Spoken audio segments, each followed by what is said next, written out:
আমি শুধু বলতে চাই আগামীর বাংলাদেশটা কেমন হবে। আমি বলি আর একটা লড়াই হবে ইনশাআল্লাহ। একটা লড়াই হয়েছে ফ্যাসিবাদের বিরুদ্ধে, আর একটা লড়াই হবে দুর্নীতির বিরুদ্ধে ইনশাআল্লাহ। এই দুর্নীতির মূল উৎপাটন করার জন্য যা দরকার, আমরা তারুণ্য এবং যৌবনের শক্তিকে একত্রিত করে সেই লড়াইয়েও ইনশাআল্লাহ বিজয় লাভ করব। প্রিয় ভাইরা, জামাতে ইসলামী যে দুর্নীতিমুক্ত সমাজ গড়বে তার প্রমাণ কি? তার প্রথম প্রমাণ হচ্ছে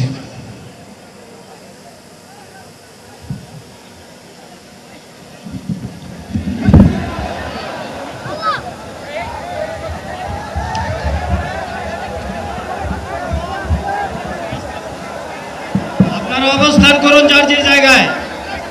আপনাদের সবকিছু দেখার সবাই জায়গায় থাকেন, সবাই তার নিজ নিজ জায়গায় অবস্থান গ্রহণ করেন, সবাই তার নিজ নিজ জায়গায় অবস্থান গ্রহণ করেন। আপনারা নিজ নিজ জায়গায় থাকুন, প্রয়োজনীয় দিক নির্দেশনা দেওয়া হবে। আপনাদের উত্তেজিত উদ্বেলিত হওয়ার কোনো কারণ নেই। মহান রাব্বুল আলামিনের একান্ত মেহেরবানিতে আমাদের প্রোগ্রাম আলহামদুলিল্লাহ, শুকরান, আলহামদুলিল্লাহ কাসীরান। সম্মানিত ভাইরা, আপনারা সম্মানিত ভাইরা, আল্লাহ রাব্বুল আলামিনের রসের মেহমানিতে এই গরমের কারণে মাহফিল মুহতারামা জামাত উচিত হয়ে যাবেন ইনশাআল্লাহ। আমি আল্লাহ তাআলার শুকরিয়া আদায় করি, আল্লাহ তাআলার শুকরিয়া আদায় করি আবার আপনাদের সামনে দাঁড়াতে পেরেছি। আমি বলেছিলাম দুর্নীতিমুক্ত বাংলাদেশ ইনশাআল্লাহ সবাইকে নিয়ে আমরা গড়ব। আমরা কথা দিচ্ছি বাংলাদেশ জামাতে ইসলামী যদি আল্লাহ তাআলার মেহেরবানি এবং সরকার জনগণের ভালোবাসা নিয়ে সরকার গঠন করে, তাহলে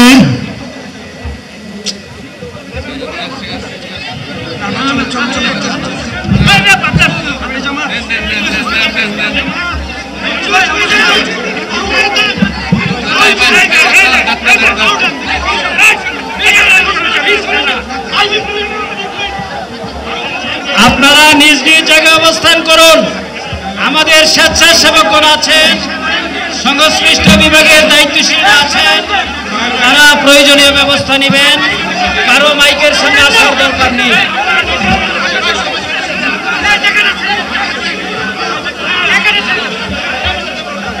আপনারা অবস্থান করুন নিজ নিজ জায়গায়।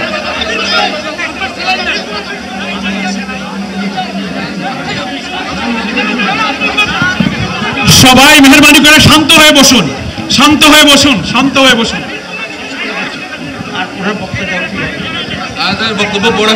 আপনারা সকলে